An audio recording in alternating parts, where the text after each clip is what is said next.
You know, I think with COVID and the new normal, it's no, I don't want to go into the office. I'm just going to stay at home and go on Zoom. All right, I am getting the Well, it has thumbs up advantages. that all Things- systems Level of are convenience go. there, that's for sure. Let me have them switch the camera so they can see us. Yeah, it's cold outside too, so I don't want to go out there. There we go. All right. All right, I am going to call this meeting to order at 6:01 PM. I'll do roll call if you're ready. Please do. Alternate member Damian Butler. Present. Alternate member David Vanderpool. Here. Member Keith Bacon stated he would not be here this evening. Member Frank Parks. Present. Vice Chair Steve Cooley. Here.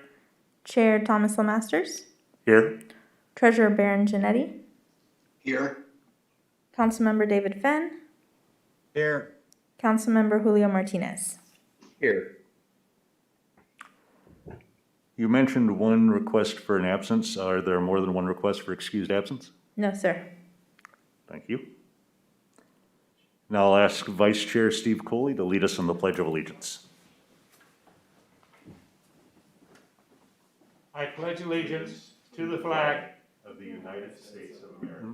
America, and to the republic for which it stands, one nation, under God, indivisible, with liberty and justice for all.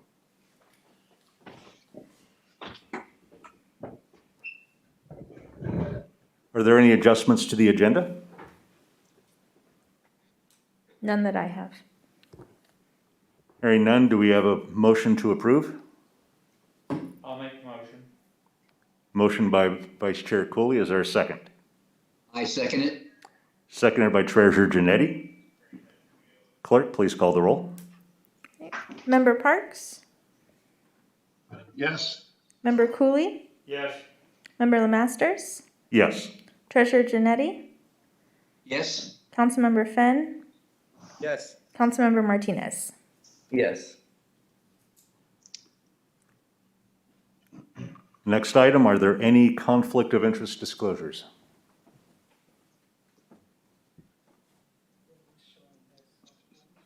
It does not appear to be.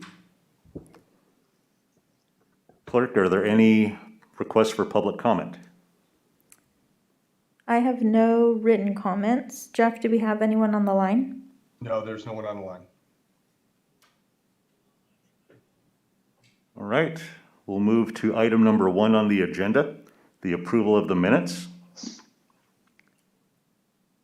Has everyone had a chance to review the minutes?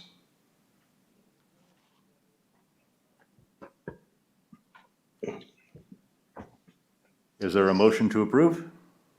So move. And is there a second?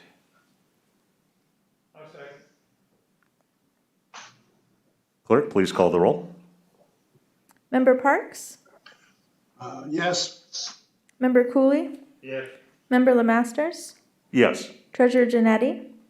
Yes. Councilmember Fenn. Yes. Councilmember Martinez. Yes. Motion carries. Second item on the agenda, the FY 2021 General Fund and Wastewater Fund Budget to Actual Report through February of 2021. Finance Director Mellencamp, will you please present? You bet. Thank you, Chair, Committee. So what you have before you is another update. This one takes you through February, so 8 months through the fiscal year. And again, these are broad estimates. Some of the numbers that we report on don't come in linearly, so there's you can't take 8 months and just extrapolate out to the 12 months. And so I'll kind of walk you through that piece of it as we've been doing. I'll go through the general fund first, so we'll take you through that attachment first, and then we'll dive into the wastewater fund. So right now we're staying with our prediction, if you will, our estimate for the property taxes at this point to stay in at between 6.1 and 6.2 for the fiscal year. We're staying pretty close to where we were last estimate for personal property taxes. And we that might come in a little higher, we'll see, but I think that's pretty close to the number we'll see. Franchise fees, we're going to stay with being just a little bit over budget on that. As you know, a big chunk of that franchise fee is now the solid waste franchise fee we get in, which is a little over $2 million of that number. And then the rest is coming in from cable companies and things of that nature. Those are the types of things that make up franchise fees. Sales taxes, what you have here is through January's numbers for fiscal year 21. That's compared against 20, which actually had February's numbers posted at that point in time.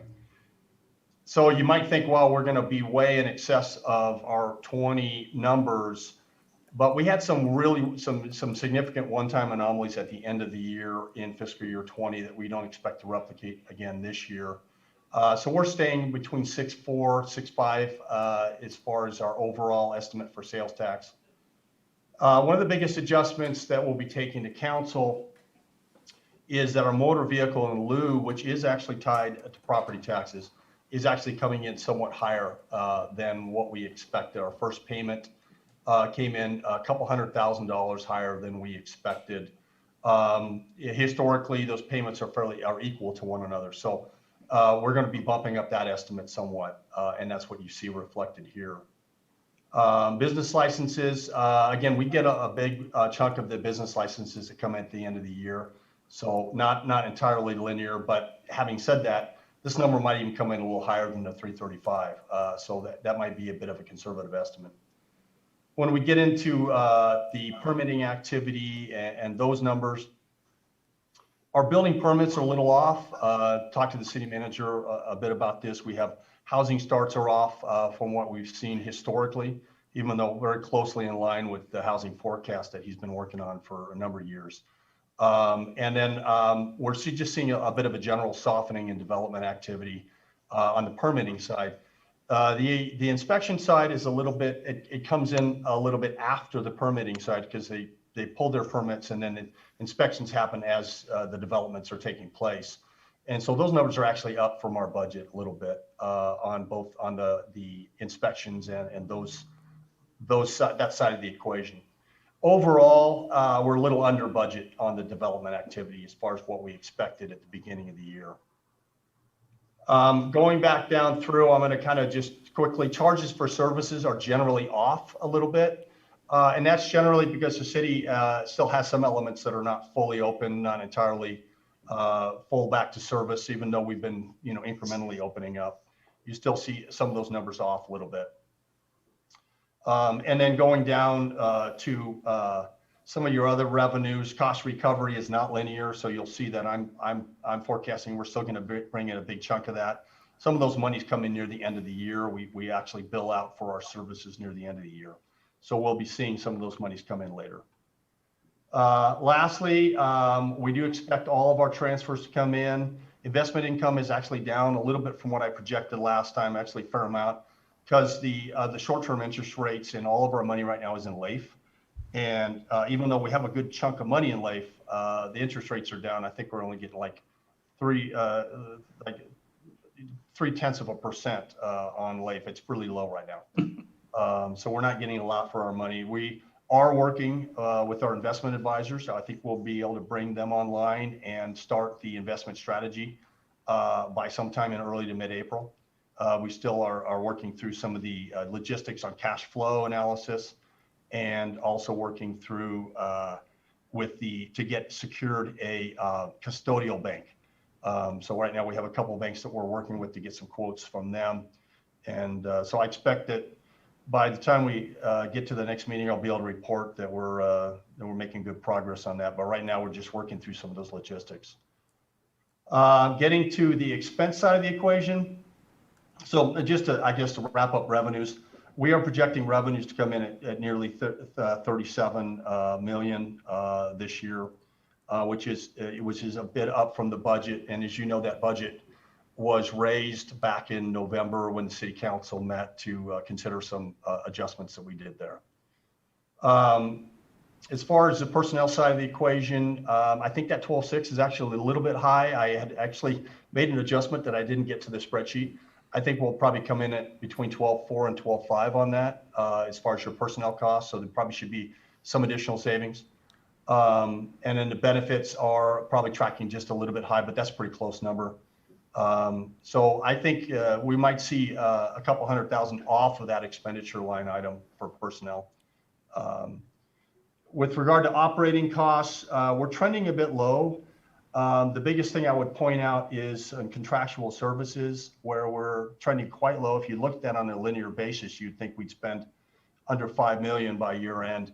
Typically, we have had a lot of spending in the contractual services area later in the year. The last quarter is a bigger spend time frame. Some of it's because we're going into summer and some of the work that happens preparing for summer, but some of it is it's just people are buying stuff later in the year. So a little bit of that happens everywhere I've been. Anyhow, I'm estimating that we're going to get close to 6.5 million in expenditures on contractual services when the pace of spending picks up. And so we'll see. Last year, for example, at this time we were at 2.7 million. We ended up in the mid-6 range last year, like I think about 6.6, 6.7 million. So I think that it's very likely we'll hit that target. And then we're a little bit up on other, and that's as a result of having some higher costs that we didn't anticipate, but we're really close to budget there. Lastly, we are expecting, if I go down near the bottom, we have some costs that we spent for flood mitigation that are baked into that number already, that we've captured in a different fund because we wanted to make sure that we had that, but ultimately the general fund will be picking up those numbers. And then some COVID costs that are not reimbursable by FEMA. As you may have heard, FEMA for eligible costs will be reimbursing at 100% level, which is a good news for us. I expect next month to be actually start to receive more of those funds coming in. The thing is, though, there's a lot of costs that are not eligible, and this encapsulates those costs as well.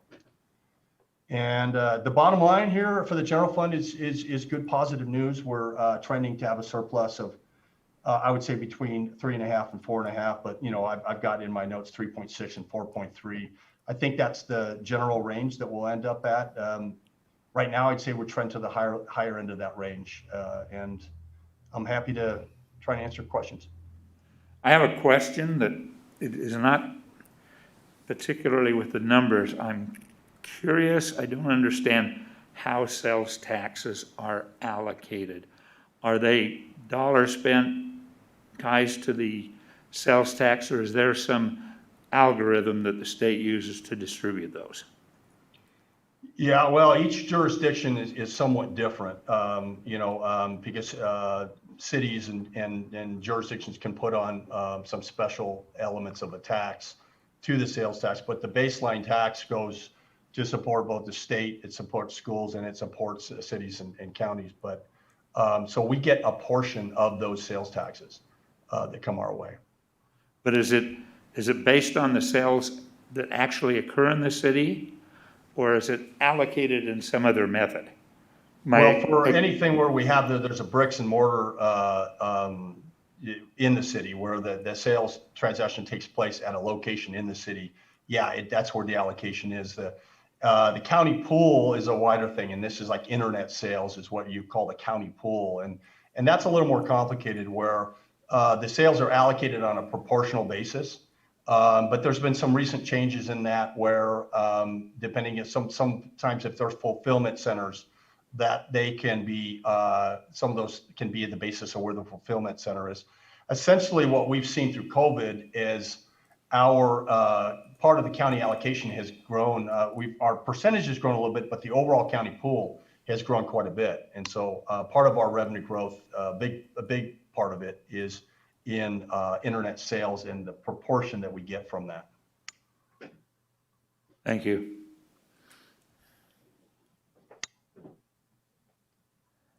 Do you have any more questions or comments on this piece of the presentation? Yeah, I do, Chair. Yes, Treasurer Giannini. I'm yeah, sorry, Councilmember Martinez. Oh, that's fine. So on the 270 there on the transfers, I missed it. Did you say that none of that's going to be eligible for any type of reimbursement? Primarily, I'm looking at the flood. Yeah. We have about 179,000. I think that's the number that we've spent on mitigation efforts. That's including cleaning up channels, some of the bridge work we had to do to get that shored up. There's a variety of things, and then equipment and things like that. It's not 100% certain whether any of those costs can be reimbursed if there's an emergency. I'm fairly confident that if there's no emergency declared, then there's no ability to recover those costs. If in fact at some point in time the emergency is declared and there may be an ability to capture some of those costs. It's a little bit uncertain on my part.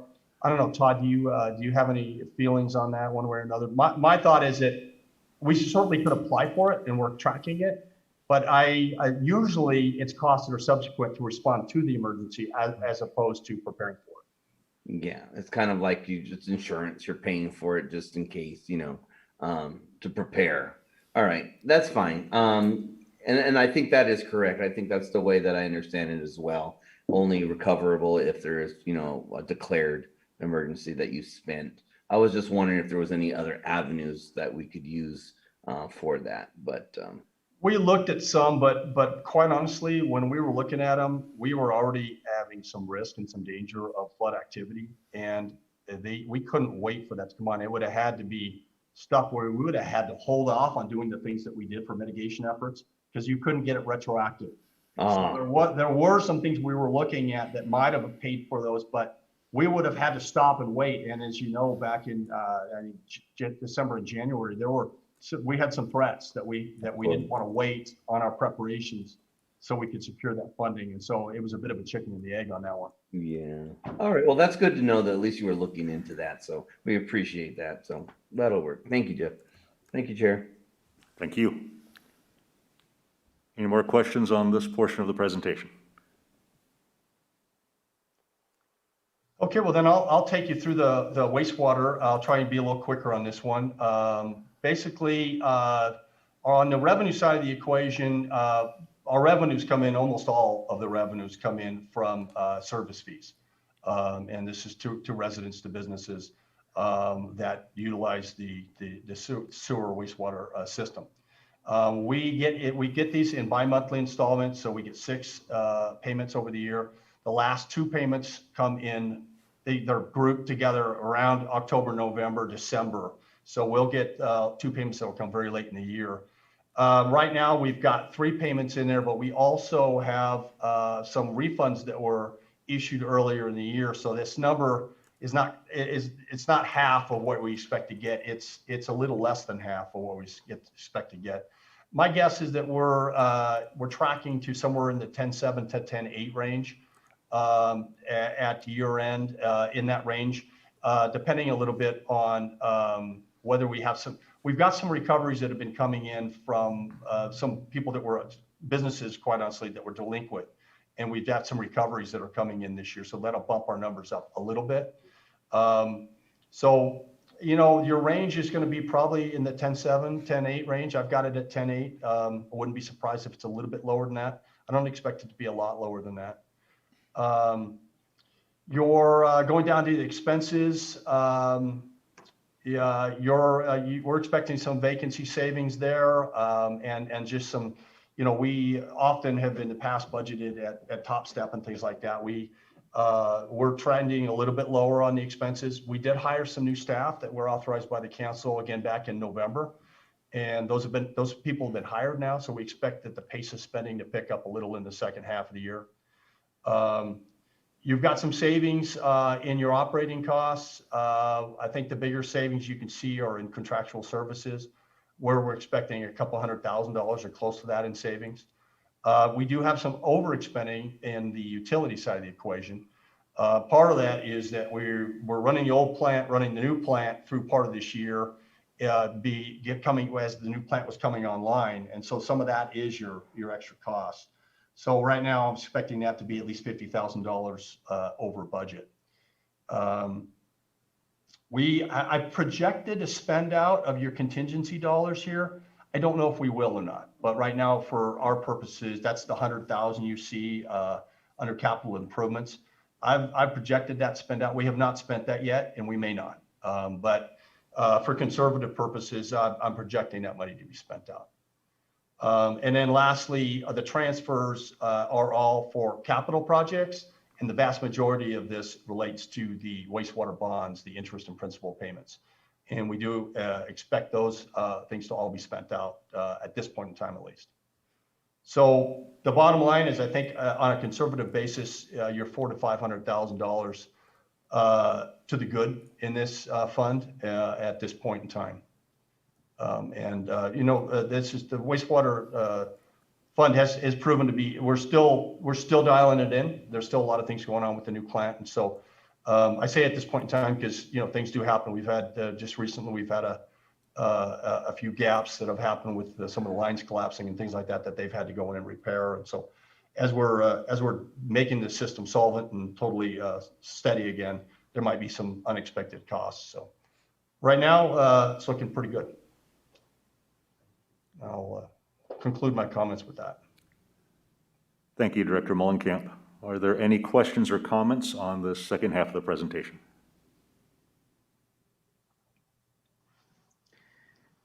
Did we have any public comments at all on this when we started? I believe we're waiting. I would call that in after the member comments and questions are done. So if there are no further comments or questions from the committee. Yes, Councilmember Martinez. Yeah, Jeff, real quickly, we don't have any expected personnel positions to be filled this fiscal year, correct? Well, we, as you may recall, back in November, we authorized 3 positions. 2 of them were to work with the collection system, the lift stations, and then there was a compliance manager. And I believe those positions have all been filled. I know the compliance manager was recently filled. There may be one of the 2 collection positions that's not filled. I'm not certain about that. I think they're both filled at this point. So that's what I was asking. So that number there, the expected of 12.4, that includes those positions in there? It does. That's my estimate, including that increased spending. Including that. Okay, good. And then on the repairs, when we have like our breakages in the pipes and stuff downtown and so forth, is that under the repairs and maintenance, or is that under another category? Yeah, I mean, so that part of that would be there, but that's kind of your normal repairs and maintenance that you expect in the budget. I think things that are unexpected, like, line collapses and things like that, typically we've covered with contingency funds, unless it's deemed really part and parcel to the project that's underway, and then it would be handled under the project. Okay. All right. So I was just trying to see where that was, but the contingency, that I remember that. Okay. That answered it. Thank you. Thank you, Chair. Thank you. Are there any more comments or questions from the committee?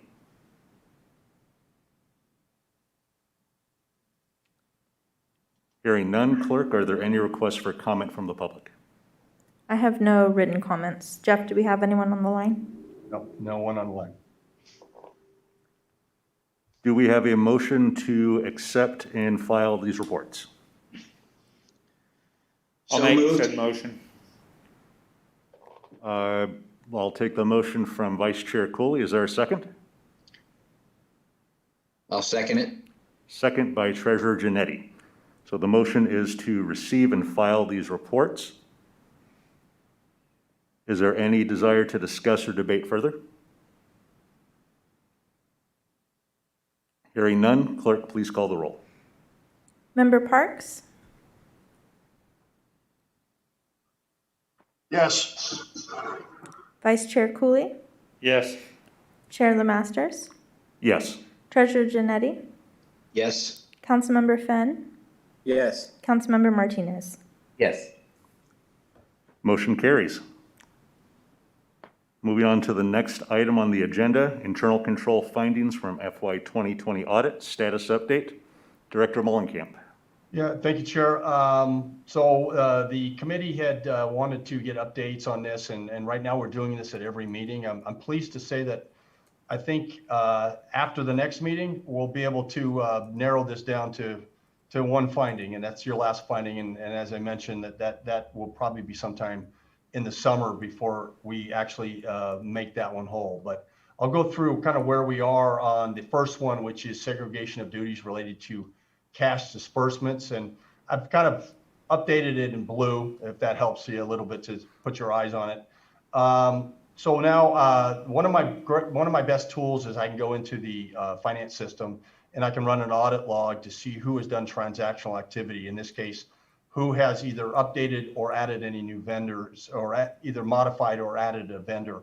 And so that gives me the tool to be able to find out what staff members are doing it. And so I'm pleased to tell you that after we've made the change, that the staff member who's responsible for it now, who is independent from the accounts payable process, as our budget analyst, and she has been the one making those modifications. So I feel comfortable going forward that I can take that off the list going forward. And I would, as always, I can have the logs available if anybody wants to review those at any point in time. Those are available out of the system. The second item relates to payroll, and this is the segregation of duties. As you know, the key here is trying to make sure that there's independence for the transactional activity, that somebody can't give someone a pay raise and, without a second set of eyes and things like that on it. And again, this is going forward well. We've got the Paycheck Audit on here that, so this is a form that comes out of the paycheck system. Right now, that's the payroll system we're using. And it's a similar type of audit tool that can't be altered by staff. And what that does is provides a second record of any pay changes, any scale changes that have taken place. And those are forwarded along with the payroll package to the senior accountant over here in finance. And so I'm pleased to tell you that that is also considered fully implemented by me, at least, because we've got the signatures happening and the approval process. Signatures, next one, so apologize. We have the approval process occurring, but then we have a secondary option thing to say, if in fact we had 3 people that received a pay increase that pay period, that in fact the audit thing shows that it's only those 3 people. The third one is personal action forms, and this is where the signatures are required. And we're almost there. We're not there yet on this one. As you recall, this is where when somebody receives a pay change, it's pretty much always, for the most part, it's always a pay increase, whether it's a scheduled increase from a merit increase or they've got a promotion or something of that nature. In the past, there were some gaps in both the supervisor and the employee signing that form. And we've made progress. We've got most of them signed, but we still have got some gaps. I've talked to the HR director, and those gaps are getting tied down. I expect to be able to tell you by next month that this one's fully implemented. The last one, well, there's 2 more, but the business license is in my shop directly. And I'm pleased to tell you that we now have full access to run the reports out of finance from the HDL system. That's our business license system. And those reports now, we have 2 reconciliations that have been completed by my team. It's an account tech here in finance, and she's reviewed it. The first 2 came out with no exceptions. And so I want to bring this back to you next month to report on the continued reconciliations.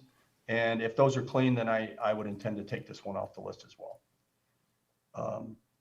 And then the last one is cost allocation. And that's the one I told you that we need to bring a contractor in.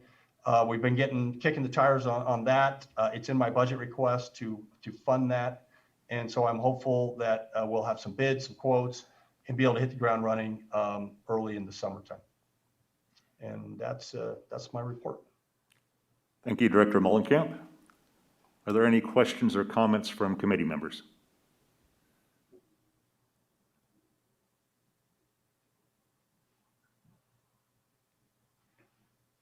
I have a comment.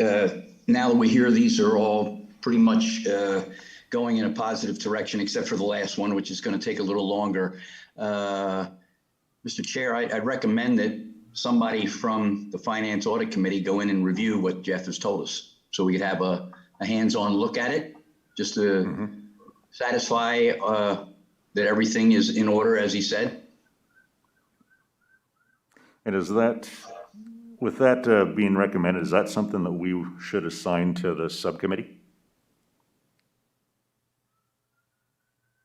Vice Chair Coley, do you have any insight on that? Well, yeah, I would think that we should. In fact, when we come to the subcommittee updates, I was going to recommend that. And I've spoken with with Nicole, who says that the city's back to the point that we have people in desks in the building for at least part of the day, most days. And I think it's the point subcommittee needs to pop back in, and I think these findings and these methods of resolving them should be the first thing that the subcommittee should look at and verify. Okay. Then maybe we can discuss that a little further on the subcommittee updates if you want to speak to that. Are there any more questions or comments on the internal control findings update? I just like to say, good work, Jeff, on attacking this. I mean, I think here we are 2 months ago, we got the information and you're well in hand on these internal control issues. Thank you. Yeah, and I'll say for my part, I appreciate this monthly update. I appreciate us being kept in the loop. It gives me great comfort seeing these monthly updates, so thank you very much. It also went over very well with the council. Outstanding. If there are no more comments or questions from the committee, Clerk, do we have any requests for comment from the public? I have no written comments. Jeff, do we have anyone on the line? No, there's no one on the line. I do not believe we have an action to take on this. Do we need to motion for receipt and file of the update? It's just enough. No? Okay.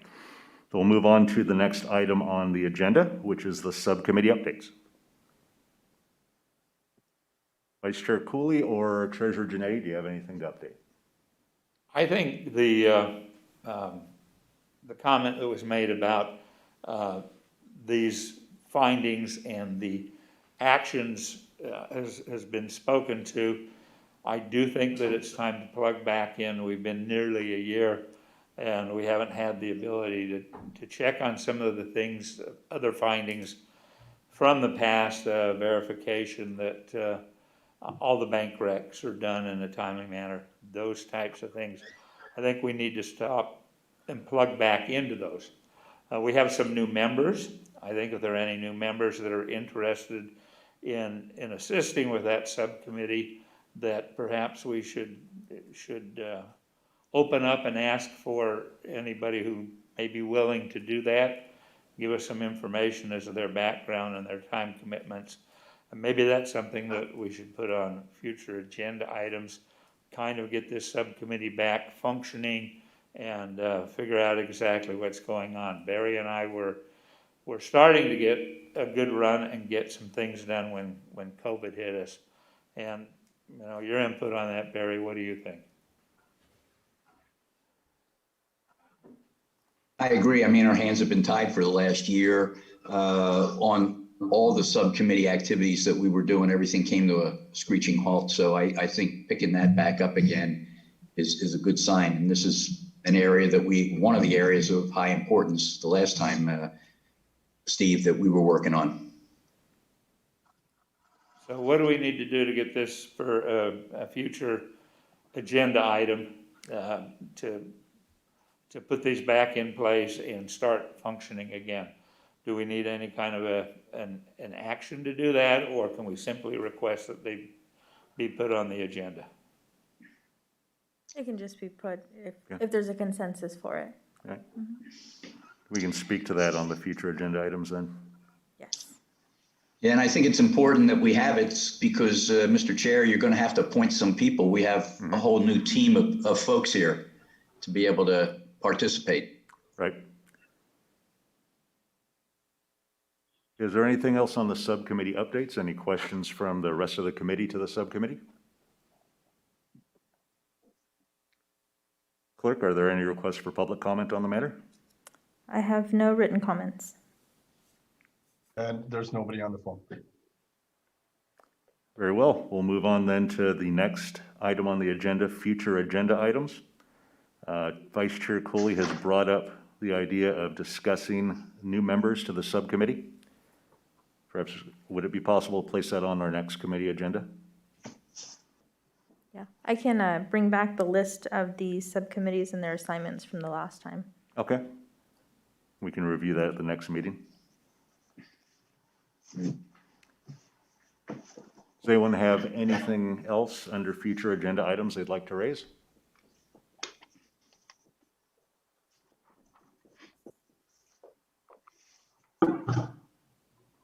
I do not hear anything else.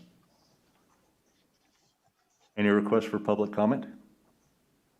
I have no written comments. Anyone on the line, Jeff? No, there's no one online. All right. Next item, meeting review, Treasurer Janetti. Oh, I know that person. We are ready for your insights, sir. Well, I think pretty simple. I mean, the council does get a look at the finances, but I'd like to just say, bottom line is the general fund looks like we could be a positive $3.5 to $4 million this year as we're tracking now. And Jeff did a pretty good job tracking it last year, so I believe he knows what he's talking about. And wastewater looks like there's a positive gain by the end of the year of $400,000 to $500,000. Internal controls, I would review the 5 of them. Number 1, the cash disbursements is completed from the finance director's perspective because he is reviewing the audit log of those items. Number 2, the payroll segregation, bringing the paycheck audit into his department. Now he has it in his department that he's able to see that and validate it against the other report they have. Payroll personnel actions, not quite there. It's getting there, but there's still some issues with not getting all the signatures, and Jeff is working with some of the supervisors to ensure that's going to happen. So probably next month he feels that one could be fully implemented and completed. Business licenses, finance now reviews these reconciliations, so that has brought in-house. I don't remember, Jeff, are you thinking that you're completed on that, or is this just a first time through the cycle seeing that it's working? Yeah, I think I want to bring it back to you next month. Okay. And then if we've got the next reconciliation completed, then I would like to, at that point in time, remove it going forward. Okay, and the last item is the overhead cost allocation, which Jeff expressed last time and this time that there needs to be a consultant to help work on that with him for some of the ways that the allocation of the overhead is done. That's my report, Mr. Chair. Thank you very much, Treasurer Janetti. Are there any comments or questions for the treasurer?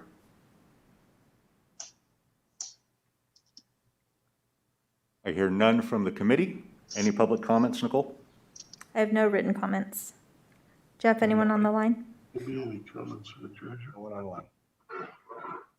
Okay, nobody else. Was that a no? Yeah, no one on the line. All right. Next item on the agenda, Finance Director's comments. Mr. Mullenkamp. Yeah, thank you, Mr. Chair. The finance department's quite busy right now. We're in the middle of budget building. The departments now have all submitted their budgets, or we're almost there. We got a couple stragglers, but we're 95% there, I would say, on the budget submission. So we'll be pouring through those over the next couple of weeks. We have meetings then set up with the city manager and subsequent to that with the various departments to go over those budgets. And so I feel like that process is moving forward well. We have been working on the internal service funds, and I'll be working with the city manager on establishing a committee to review those numbers. I think that project actually is going better than I actually expected. I do think we're going to be able to bring forward the building maintenance internal service fund, the vehicle internal service fund, and the information technology service fund with this next budget submission. The equipment service fund, I think we're going to have to delay until the following year because it was just so much we can take on in 1 year. But that one will just have to be delayed. Those monies will sit in reserve for that project and for those uses going forward. We also are working within the finance department, but I'll be getting with the city manager shortly to see what kind of help we need. We're going to be doing a full reconciliation of all of our finance policies. and identify what we have, when it was last approved, and what we need to take forward. The city manager has tasked me with pulling this whole package together and with an annual update process. And so I will be able to report to the committee in the next month or two on where we are with all that. We've had a couple of meetings internally to start this inventory process to make sure exactly that we know what we have and exactly what when it was last approved, when it was last reviewed, so that we can move forward with anything that needs to be added and anything that needs to be modified or at least reviewed for subsequent modification. So that's a big project we're working on. And I gave you an update on the investment part a little bit earlier. And so, yeah, that and about another 50 projects, but we're making progress. Thank you, Director Mullenkamp. Any members of the committee have comments or questions for the director?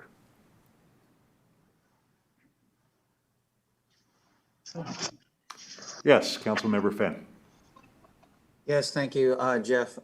Question for you. When the department is ready to bring the proposed budget to the committee, will we be able to see, especially for us new members, what those budget line items were for the previous years? And then if there's anything that's substantially higher than in a previous year, a brief explanation as to why? Is that kind of typical procedure that has been done in the past? And if not, it'd be nice for me to see that, going forward. And I think it'd be a benefit to others too. Yeah, now typically we have when there's we brought that type of detail forward to the council and for your edification. We summarize it because it's a lot to take in. So you'll see it on a global, like we do when we have these meetings at the fund level, but it would definitely provide comparative year over year type information from a budgetary and actual standpoint. But then we will also provide information on a departmental level. So you'll be able to see that. We can go as granular as you need as far as the details you want. We try to get high enough so that you don't get too caught up in the details, but we just absolutely provide you what you need. Okay, and then last part to that, if there's anything that's related to the growth of the city, for example, we have grown by, let's say 10%. So therefore our cost in this item is 10% more. If there's something like that that can be communicated, I think that'd be nice, because it was, as I see, as the city continues to grow, it gives me a mental picture of how much that budget is going to grow in the future to keep up with it. I know that some items might be, it's the same cost, maybe no matter how big the city is, but as demands come in for, a larger population, what is it going to look like financially to us and so forth? Are we trending in the right direction? Is revenue keeping pace with the cost of those increases and so on? Does that make sense? Yeah, no, it does. I actually, city manager and I were talking when we were formulating the budget strategy for this year. We've introduced a concept that's called the maintenance expenditure request, and it does exactly what you're talking about. And that is, if you have something that's workload, caseload type driven, that would justify an increased expenditure.